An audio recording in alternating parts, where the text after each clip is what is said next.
सरकार यानी कि बीजेपी सरकार फुल एक्शन मोड में है और पीएम मोदी अपने मिशन यमुना पर पूरे जोर शोर से टीम को लगाए हुए हैं। दिल्ली में यमुना की सफाई का काम जोर शोर से जारी है। दिल्ली में बीजेपी सरकार बनने के बाद से ही यमुना की सफाई का काम शुरू हो गया। इनफैक्ट शपथ ग्रहण से पहले ही ये काम शुरू हो गया था और यमुना की सफाई के लिए जो इंतजाम है वो अब जमीन पर दिखाई दे भी रहे हैं। लोग कह रहे हैं कि ऐसे तो बहुत जल्द यमुना साफ हो जाएगी, जो कि अच्छी बात है। बड़ी बड़ी मशीनें वहां पर लगाई गई हैं। मास्टर प्लान के तहत यमुना की सफाई का काम चल रहा है। माना यह जा रहा है कि 2027 तक यमुना को साफ करने का लक्ष्य रखा गया है। वजीराबाद में कितना है यमुना का टीडीएस? यहाँ के लोग तो यमुना के पानी को पीने के लिए भी इस्तेमाल करते हैं। ग्राउंड पर जाकर इंडिया न्यूज संवाददाता ने जायजा लिया है। आदित्य कुमार की रिपोर्ट ग्राउंड जीरो से देखिए। दिल्ली में नई सरकार के गठन के बाद लगातार यमुना की साफ सफाई के लिए प्रयास चल रहे हैं। यमुना की साफ सफाई को लेकर के जो भी काम हो रहे हैं, इंडिया न्यूज आपको हर चीज एक एक सेकंड एक एक पल पल की खबर जो है आपको दिखा रहा है। अभियान चला रहा है कि किसी तरीके से यमुना साफ हो जाए। दिल्ली के जो लोग हैं, जो लाखों करोड़ों लोग हैं, उनको स्वच्छ जल की व्यवस्था जो है इंडिया न्यूज कराने की कोशिश में है, प्रयास कर रहा है। मैं मौजूद हूँ अभी कालिंदी कुंज से थोड़े से आगे, मुश्किल से 1 से 1.5 किलोमीटर आगे हम होंगे और आपको यमुना की स्थिति मैं यहाँ से दिखाता हूँ।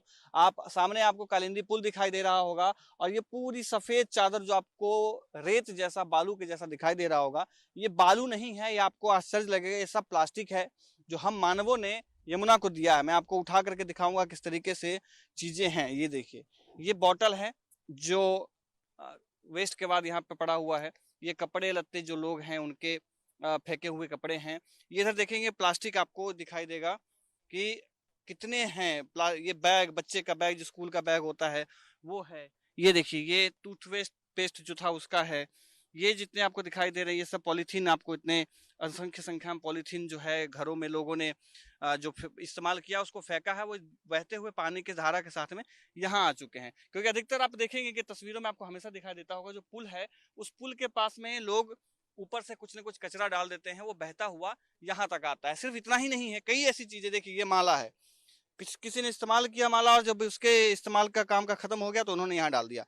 उन्होंने ये नहीं सोचा उन लोगों ने कि किस तरीके से यमुना की हालत होगी। ये देखिए, ये हेडफोन है, इलेक्ट्रॉनिक्स का सामान जो होता है वो हेडफोन है। ये शायद ही कोई ऐसी चीज होगी जो मानव इस्तेमाल करता हो और उसका अंश यमुना किनारे, यमुना नदी में दिखाई न देता हो। सभी चीजों का जो भी इस्तेमाल हम करते हैं वो सब चीज आपको यहाँ पे दिखाई देगा। ये देखेंगे कि जितने भी यमुना किनारे आपको दिखाई देगा जगह जो भी है, वो सारे जगह ऐसे हैं जहां पर सिर्फ और सिर्फ प्लास्टिक जो है दिखाई देगा। और मेरे दूसरे साइड आप देखेंगे इधर नाला एक बहता हुआ आ रहा है और ये नाला यहाँ पर ये संगम हो रहा है यमुना नदी के साथ में। और यमुना नदी कितनी स्थिति दयनीय हो रही है, इसका जीता जागता उदाहरण जो है वो यहाँ पर है। हमने टीडीएस हर जगह का नापा है, हर जगह कहाँ पे कितना पानी की क्वालिटी है, टोटल डिजॉल्व सॉलिड कितना है, वो कितना मानव के लिए खतरा है, उन सब की स्थिति हमने नापी है। अभी हम इस घाट का नापेंगे कि टीडीएस यहाँ पे कितना है, कितना मानव के लिए खतरा है। क्योंकि ये बिल्कुल संगम है, एक तरफ से यमुना आती मिल रही है, दूसरी तरफ से सहादरा ड्रेन है जो दिल्ली का सबसे खराब ड्रेन माना जाता है। सहादरा ड्रेन, सबसे ज्यादा कचरा उसमें आता है, सबसे ज्यादा जो खराब अस्तित्व वाला चीज है वो जो है यहाँ आ रहा है। उसके बाद से हम यहाँ का नापेंगे। हमारे साथ में सचिन और पंकज बने हुए हैं, हम देखते हैं इनसे कि किस तरीके से। हमने यहाँ पे हम साथ लेके आए थे ग्लास और मशीन हमारे पास में टीडीएस का है। हम यहाँ आपके सामने लाइव पानी लेंगे और पानी निकाल करके हम देखेंगे कि पानी का टीडीएस कितना है। ये हमने यहाँ से हमने पानी निकाला, ये कोई कचरे का डब्बा पड़ा हुआ है और हमने यहाँ से निकाला। सचिन, थोड़ा सा आप आगे आ जाइए और बताइए कि कितना इसका टीडीएस से नाप करके हम दिखाते हैं। ये संगम का, यमुना और नाले का संगम। जो टीडीएस है वो 0 पे है और आप देख सकते हैं इसको। और कंडीशन आप देख रहे हैं खुद ही, इतना गंदा और कचरा लग रहा है और बहुत ही ज्यादा स्मेल भी आ रही है और आंखों में जलन भी हो रही है। मैं वही कह रहा हूँ कि मैंने छुआ इसको और पानी का जो स्मेल है वो महसूस कर पा रहा हूँ, आंखों में मेरी जलन हो रही है। क्योंकि चारों तरफ अमोनिया और जो फास्फेट के जितने भी अंश है वो यहाँ पर है। कितना मुश्किल होता होगा यहाँ पे जीव प्राणी का रहना। और ये बहुत काफी चौंकाने वाले आंकड़े हैं। ये 760 है इस टाइम और ये आपका घटता और बढ़ता रहता है क्योंकि जैसे जैसे जिस सॉलिड वेस्ट जिस तरह का आता है इसमें पीपीएम उसी हिसाब से कन्वर्ट होता रहता है। अभी कंडीशन आप थोड़ी देर पहले आपने नापा था जो थोड़ी पीछे, तो उस टाइम उसका 782 के अप्रोक्स था और यहाँ 765। तो ये चेंज होगा, आप आगे जाएंगे तो हो सकता है। मतलब ये भी बहुत खतरनाक है, कंडीशन जो है वो बहुत ज्यादा है। दयनीय है। और आप ये महसूस कर रहे होंगे आप नदी के इस भाग पे, अब ये वो जल है जो हमारे घरों से आ रहा है, ये वो जल है जो जिसमें हमने बिना फिल्टर करे हुए चीजें यूज कर रहे हैं और ये नदी में मिल रहा है। आपने देखो ये जो टीडीएस ज्यादा होने के कारण जो नदी को बंजर बना रहा है, आप देख रहे हो कि नदी की कहीं पे भी घास नहीं उग रही है, तो इसका भी बहुत बड़ा टीडीएस का बढ़ना है। बहुत सारे उपकरण आप देख रहे हो खराब हो रहे हैं, उसका भी यही कारण है। लोगों को पथरियां, हाई बीपी, शुगर और साथ साथ आपके पेट में इन्फेक्शन, उसका भी कारण यही है। कैंसर का बहुत बड़ा कारण जो है ये भी बताया जाता है कि ज्यादा होता है। नदी किनारे की आप लोग कोई भी बेल्ट ले लीजिए, सबसे ज्यादा बीमार लोग नदी के किनारे के मिलेंगे। नदियां इसीलिए बनी थी, नदियों किनारे सभ्यताएं इसीलिए बसाई गई थी कि लोगों को जीवन यापन हो, रोजगार हो, सुख समृद्धि बढ़े। मगर आजकल लोग नदियों से किनारे से पलायन कर रहे हैं। इसका सबसे बड़ा एक कारण नदियों का प्रदूषित होना है और नदियों के पास की जो चीजें हैं बहुत ज्यादा पॉल्यूटेड है। ना तो अब यहाँ के जल में वो बात रह गई है, ना हवा में, और ना ही हम सचिन ठहरे हुए जो पानी है ना, जैसे इधर से हम, क्योंकि पानी तो वो यमुना माता के ही है और नाले का ही मिक्स हो चुका है, तो हम ठहरे हुए जो पानी है उसका भी टीडीएस नापेंगे कि आखिर उनका टीडीएस कितना है, ताकि और अच्छे से जो दर्शक हैं जो समझ पाए कि जो सत्ता में बैठे लोग हैं वो इस चीज को देखेंगे कि कितना है। जैसे ये हमारा ठहरा हुआ पानी है, हम वही वही मैं दिखाना चाह रहा था कि देखेंगे कि किस तरीके से जो कीड़े कितने हैं। और ये सब यमुना माता का जल है, यमुना से निकल के आया है। कभी पानी यहाँ पे ज्यादा रहा होगा, उसके बाद यहाँ जमा हो गया, उसके बाद पानी यहाँ पे रह गया। अब देखिए यहाँ पर भी कचरा, वही मैं जो दिखा रहा था कि कचरा देखिए प्लास्टिक कितना ज्यादा है। आपको आश्चर्य होता है कि मानव हम इतने दुष्ट कैसे हो सकते हैं कि मानव जिसको सृष्टि ने सबसे सुंदर एक निर्माता जो है तोहफा दिया है, उसकी हम क्या हालत करते हैं। ये देखिए पॉलीथीन है, सब चीज है। सचिन हम उधर से आते हैं, इधर से वहां पे सबसे अच्छा रहेगा। आइए पंकज आप भी आइए और वहां डिस्कस करेंगे ऑयल और ग्रीस। ये जो ऊपर ऊपर ऊपर जो ये तैर रहा है, जो आपको ऊपर तैरता हुआ दिख रहा है, ऑयल एंड ग्रीस है जो इंडस्ट्रियल वेस्ट की वजह से आता है। और आप देख सकते हैं कि सबसे ज्यादा जो शरीर में कैंसर और लंग्स में जो जाम करता है वो यही पानी होता है। इस तरह की चीजें ही जो है सूक्ष्म रूप में आपके शरीर में जाती है और किसी न किसी नई तरीके की बीमारी आपको देती है। आइए ये ग्रीस जो है, ये ऊपर जो आपको दिखाई, कैमरा आपको अच्छे से दिखाई दे रहा होगा कि ये जो ऊपर से दिखाई दे रहा है, ये ऊपर से कीड़ा भी जो उड़ता हुआ आपको दिखाई दे रहा है, ये सब जो है वो है। यमुना का पानी इस तरीके का है, यमुना जीवनदायिनी जो कहा जाता था। आप मुझे दिखाइए जरा, आप सचिन उस साइड आ जाइए, आप इस साइड से, ताकि आप समझ, यहाँ पे आइए आप यहाँ पे, और तब हम यहाँ से नापेंगे कि कितना टीडीएस है। ये देखिए, ये जो आप कह रहे टार, हाँ, यहाँ पे कितना पानी है टीडीएस है? यहाँ 802 मतलब वहां से मात्र मुश्किल से हम 10 कदम आगे आए हैं और 10 कदम के अंतर में 150, मतलब 100-150 के आसपास में टीडीएस बढ़ा है। इतना ज्यादा है। क्या लगता है इतना ज्यादा अंतर क्यों है यहाँ पे? ये पानी एक तो ठहरा हो गया है, तो इसमें जो पार्ट्स पर मिलियन है वो यहाँ पे स्टोर हो चुका है। और जो आप देखते हैं ना जमीन को बंजर बनाती है, इसी तरह का जो पानी होता है जो जो जिसमें टीडीएस की मात्रा बढ़ी होती है वो जमीन को बंजर बनाता है। आपने देखा होगा कई जगह नदियां ऐसी हैं कि नदियों से आपने सुना भी होगा किसानों ने कि उनकी फसलें जल जा रही हैं। उसका भी सबसे बड़ा कारण इस तरह का पॉल्यूटेड पानी ही है। इंडिया न्यूज आपको पहली बार उन सभी जगहों को दिखा रहा है जहां पर यमुना सबसे खराब स्थिति में है और यमुना में ज्यादा से ज्यादा मानव का हस्तक्षेप हुआ है, जिसकी वजह से हालत जो है खराब है। अभी देखिए इधर गाद है, अब ये गाद इतना मुश्किल करता होगा यहाँ पे जीवन पनपने में, बदबू एक वजह से आता है, उसके बाद बाकी की जो स्थिति है उसको भी खराब करता होगा, यहाँ पे जीवन नहीं पनपने दिया जा रहा होगा। ये गाद को हटाना बेहद जरूरी है। ये गाद बनता कैसे है? क्योंकि पानी जब एक जगह पे ज्यादा दिनों तक जमा रह जाता है, पानी का बहाव कम हो जाता है, तो ये गाद जो है जमना शुरू हो जाता है, बैठना शुरू हो जाता है, जो बहुत ही ज्यादा नुकसानदेह होता है नदी के लिए, नदी के इकोसिस्टम के लिए और पूरी व्यवस्था के लिए नदी का। आप देखेंगे कि हम मानव ने किस तरीके से चारों तरफ सिर्फ कचरा और कचरा का अंबार आपको दिखाई देगा। हर तरफ आपको सिर्फ और सिर्फ प्लास्टिक के बैग्स दिखाई देंगे। वहीं दूसरी तरफ आपको दिखाई देगा कि गाय, भैंस या जो भी अन्य जानवर हैं इसी का पानी पीते हैं और यही पानी पी करके वो अपना जीवन यापन करते हैं। हम मानव तो आरओ ले आते हैं, बाकी चीजें इस्तेमाल कर रहे थे, लेकिन उन जानवरों का क्या? और सिर्फ जानवरों की बात नहीं है पंकज, अब आपसे जानेंगे कि सिर्फ जानवर जो है, कहते हैं कि जानवर ही तो जानवर पानी पिएंगे, लेकिन क्या मानव को उसका असर नहीं पड़ता होगा? जो मानव का हम दूध पी रहे हैं उससे फर्क नहीं पड़ता है? सर देखिए, अगर ये पानी पी रही है तो यही पानी जो इनके पेट में जाता होगा, इन्हीं से तो दूध बनता होगा इनका। और यही दूध हम यूज करते हैं बच्चों की। ज्यादातर ये दूध को बच्चों को बोला जाता है कि हाँ बच्चों को दूध दिया जाए। छोटे छोटे बच्चे जब इसी केमिकल वाले पानी को पी के जो ये गाय दूध देती है, इस दूध को अगर पियेंगे तो बच्चे बीमार तो होगी ही।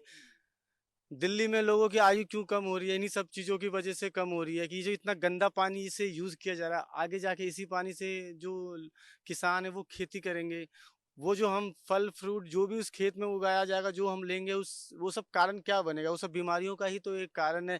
जैसे कि बहुत तरीके की बीमारियां, प्लस जो कैंसर हमारे देश में बहुत ज़्यादा ही बढ़ती जा रही है। दिन प्रतिदिन कैंसर पीड़ित लोग बहुत बढ़ते चले जा रहे हैं। वो सब इन्हीं सब छोटी छोटी वजहों से बहुत विकराल रूप एक दिन जाके ले लेगा अगर इस पर ध्यान ना दिया जाए तो। बहुत गंभीर बात आपने कही कि जिस तरीके से देश में कैंसर और इस तरीके की तमाम बीमारियों की जो संख्या है पीड़ितों की, वो बढ़ रहा है, वो कारण सिर्फ इस तरीके के खराब पानी, खराब हवा और खराब मिट्टी की वजह से हो रहा है। और ये सब आपस में इंटरकनेक्टेड है। सचिन, आप इधर आइए जरा।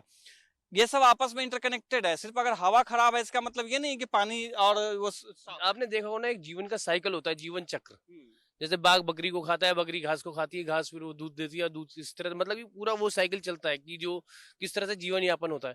ये नदी है, नदी आपके पेड़ पौधों में जाएगा, वही पानी पेड़ पौधों से आपके घरों तक जाएगा, घरों से फिर आपको हॉस्पिटल ले जाएंगे और हॉस्पिटल से आपको वापस आपकी डेड बॉडी फिर इसी पानी में ही सरा दी जाएगी। तो वो साइकिल आपको जल से जो है ना, वो पूरा ही कनेक्टेड रहोगे आप।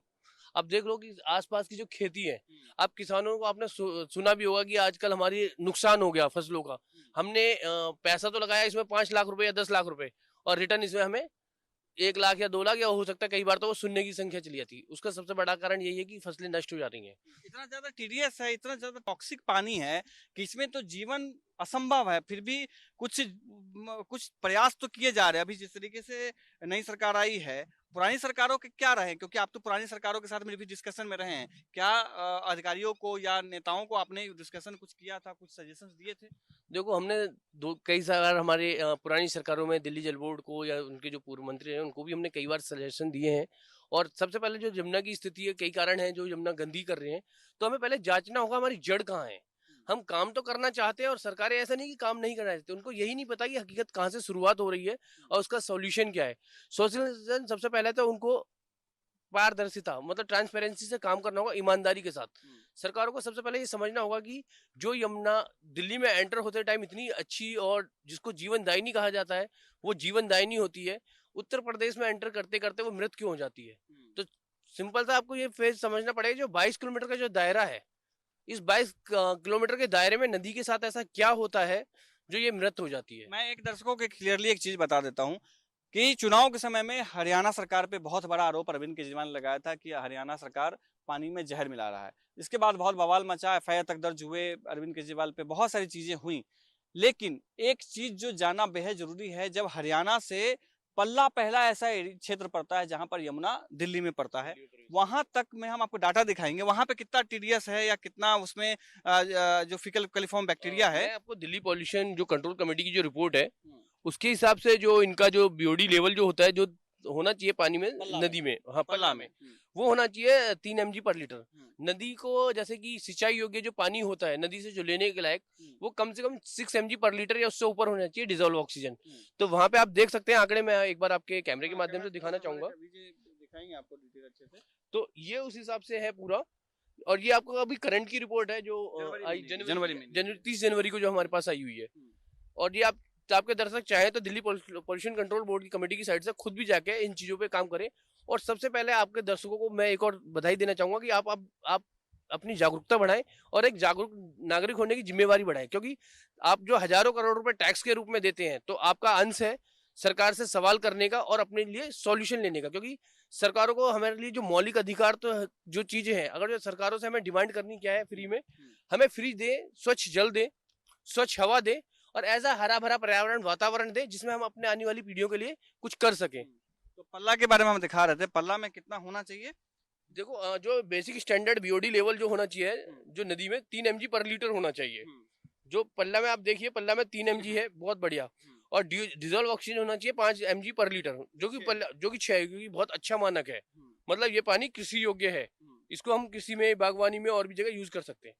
जो हम फीकल कैलिफॉर्म बैक्टीरिया की बात करते हैं कि ये जो वो फीकल कैलिफॉर्म बैक्टीरिया वो बैक्टीरिया होता है जो कि शरीर में रोग उत्पन्न करता है। आपको कहते हैं ना, पेट में अपच हो गई, पेट में आपके घाव हो गए, क्या कहते हैं, पथरी और बहुत सारी ऐसी बीमारी जो पेट संबंधित है, उसका सबसे बड़ा कारण फीकल कैलिफॉर्म बैक्टीरिया। शरीर में जो रोग उत्पन्न फीकल कैलिफॉर्म बैक्टीरिया कितना होना चाहिए और पल्ला में कितना है?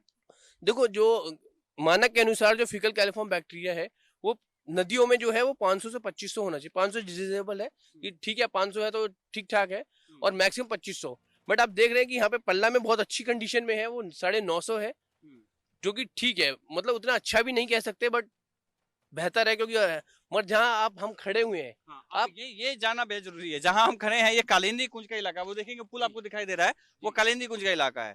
और यहाँ पर कितना पानी है, हमने टीडीएस आपको दिखा दिया कितना है। अब हम आपको बाकी के आंकड़े दिखाते हैं कि हम हरियाणा से किस तरीके से ले रहे हैं। दिल्ली में 22 किलोमीटर का दायरा है, वजीराबाद, आईटीओ घाट, कश्मीरी गेट घाट का बाद में जो ये एरिया पड़ता है, उसमें हम कितना उत्तर प्रदेश में या उत्तर प्रदेश के आगे जो हम संगम में हम भेज रहे हैं वो कितना है, वो हम आपको दिखाते हैं। हाँ, यहाँ पे आते हैं, बहुत चौंकाने वाले आंकड़े आते हैं, और इतना बड़ा दुख होता है कि हमको लोगों क्या चीज, सबको चाहिए, बहुत अच्छी चीजें चाहिए, सारी सुविधाएं चाहिए, दिल्ली को लंदन चाहिए, बनारस को क्यूटा चाहिए, मगर आप योगदान क्या कर रहे हैं अपना? सरकारें अपना काम करती हैं, सरकारों को अपना काम करने देना चाहिए, बट सरकारों के ऊपर भी हमारी जो जिम्मेवारी जो हम दे रहे हैं, तो हमारी आम नागरिक की भी जिम्मेवारी की वो देख रेख भी करे कि अगर हमारे पैसों का गलत इस्तेमाल हो रहा है तो अपनी आवाज उठाए, क्योंकि आवाज ना उठाने के कारण आप देख रहे हैं पिछले 10 सालों की सरकार जो खराब है। बिल्कुल, आंकड़े इसी वजह से जो है बदतर होते चले गए। क्योंकि हम लोगों ने अपनी आवाज नहीं उठाई, और आज का यूथ भी है कि अगर अभी भी आप अगर आवाज नहीं उठाओगे तो आपको जैसे पिछली सरकारों ने चीजें दी हैं वो हो सकता है कि अभी भी रहेंगी। देखिए ओखला बैराज का कितना है? जहाँ पे हम खड़े हुए हैं, सबसे भयानक स्थिति है कि यहाँ से उत्तर प्रदेश लगता है, और ये दिल्ली का सारा कचरा, एक बार मैं कहूंगा कैमरामैन एक बार घुमा के दिखा दे सारी चीजें कि किस तरह की कंडीशन हम यूपी को दे रहे हैं। दाहिने साइड में यमुना है और बाएं साइड में जो है नाला बहता हुआ जी। आ रहा है। हाँ। अब यहाँ पे जो हम बात करते हैं सीओडी लेवल की, सीओडी जो केमिकल ऑक्सीजन डिमांड है जो पानी की, यहाँ पे 170 है, अब जो कि बहुत ही खतरनाक है, और बहुत ही ज्यादा रासायनिक हो ही चुका है पूरा पानी। इसके बाद बीओडी लेवल की बात करें, जो 3 mg होना चाहिए, वो यहाँ पर 64 है। कैमरा में दिखाते हुए बात करिए ताकि और अच्छे से क्लियरली समझ पाए, दर्शक भी इस चीज को समझे कि लेटेस्ट डाटा के देखिए, डेट लिखा हुआ है 30 जनवरी 2025 का डाटा है, और हमने अभी आपको यहाँ पे दिखाया, पल्ला का दिखाया जहाँ पे यमुना प्रवेश करता है, और हम यहाँ से हम बात कर रहे हैं जहाँ पर यमुना खत्म होता है, जहाँ अभी हम खड़े हैं। हाँ, बता रहे। तो अब देखिए, जो अब में जो पीएच लेवल है, पीएच लेवल 6.5 से 8.5 होना चाहिए। ये क्षारीय और अम्लीय आपने पढ़ा भी होगा 6th 7th 8th क्लास में, वो बेसिकली पानी की क्वालिटी बताता है कि किस लेवल की पानी का है, वो अधिकतर सबका यही होता है 6.5 से 8.5। बट आप ये देखिए, जो सीओडी लेवल है, सीओडी लेवल 170 है, जो कि बहुत ज्यादा केमिकल है पानी में, जो कहते हैं ना रसायन इतना ज्यादा बढ़ा हुआ है। बीओडी लेवल 64 है, जिस पानी का बीओडी लेवल जितना ज्यादा होगा उतना डिजोल्व ऑक्सीजन, पानी की जो मात्रा है, जो पानी को जीवनदायिनी जिसे बोला जाता है, जिसे कृषि के यूज करने के लिए होता है, वो उतना ही कम। अब देखिए कि जो कंडीशन है, ये नील है। इस नील का मतलब है ये पानी जो है ना तो ये कृषि योग्य है, ना सिंचाई योग्य, किसी भी मतलब किसी भी तरीके की यूज नहीं कर सकते। अब ना इसको बागवानी में यूज कर सकते हैं, ना किसी में यूज कर सकते हैं, ना जहर है, पूरा टोटली जहर है।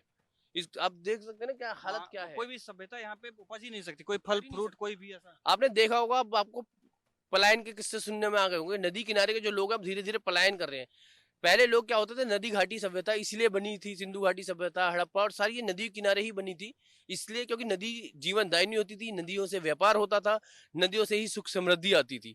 और अब लोग क्या कर रहे हैं, आज की जनरेशन नदियों से दूर जा रही है। क्यों? क्योंकि ना तो वहां पे वो वातावरण मिल पा रहा है, और ना ही जो आप देख रहे होंगे ना, सांस लेने में कठिनाई हो रही, मेरी आवाज भी रुक रुक के आ रही होगी, क्योंकि मुझे ऐसा कोई दिन नहीं होता, मुझे डेली रिपोर्टिंग के बाद में मुझे प्रॉब्लम होती है मुझे, और नींद के लिए मेरे को रात में पर डे मुझे न्यूबलाइजर लेना पड़ता है। बिना न्यूबलाइजर के मुझे नींद तक नहीं आती है। पूरे इलाके में ये स्थिति है। फीकल कैलिफॉर्म बैक्टीरिया जो है वो कितना है यहाँ पे? फीकल कैलिफॉर्म बैक्टीरिया जो हमें पल्ला में मिलता था 950, और दिल्ली वाले आप लोगों के सहयोग से और जो भी सरकारें हैं उनकी तरह मिली भगत करके जो भी जो आंकड़ा हम दे रहे हैं वो 79 लाख है, जो कहाँ 500 होना चाहिए फीकल कैलिफॉर्म बैक्टीरिया प्रति 100 ml में, वो हमें मिला है 79 लाख।